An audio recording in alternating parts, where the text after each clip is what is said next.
Hello po sa ating mga kaHelmet. So for this video, tutorial po tayo ng removal and installation ng visor ng LS2 Rapid. So ito pong video na ito ay applicable din po sa mga user ng LS2 Stream and LS2 Storm dahil po silang tatlo ay same lang po ng mechanism na ginagamit sa kanilang mga models po. So let's start yung ating process ng removal and installation ng visor. Okay, so una-una po, i-taas mo natin yung helmet visor. Then kung pansin niyo po, itong part na to medyo bumaba kanina ng parang natin. So, yan po ay spring, so pwede siyang maibubaba. So, ipagsasabihan lang natin yung magkabilaan po ng helmet para matanggal natin yung visor po nito. So, pwede lang po ng ganyan. Then push po sa dito ang part na ito. Down, then up, yan, alis na po siya so yan siya.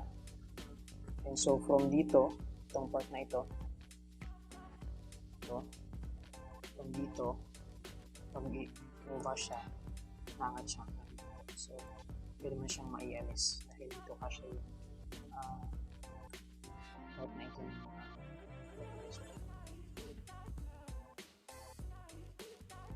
Okay, so ang insert natin ng visor, region blue visor po. So, siya. So, reverse process lang po sa mag-alis kanina. So, dito pa natin ang mga part ng ating visor. So, ito. So, kabilaan, ipag-pipet na lang po.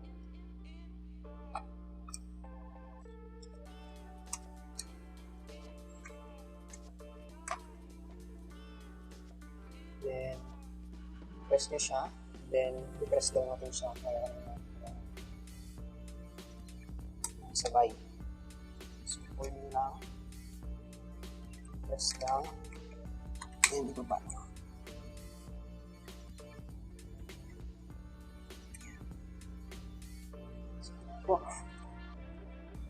So, natin yung medium.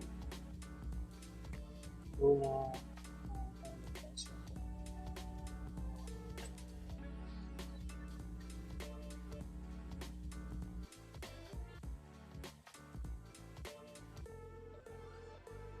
okay, shoutout na yan. Shoutout po kay Sir Eds Gamad. Salamat po sir sa panonood. And then kay Sir Justoni Godienes. Shoutout din po kay Afternoon Tide Fishing. And shoutout din po kay Sir Motovlog. So yun sila yung mga interact po natin sa ating YouTube channel comments po. So salamat po sa inyong lahat.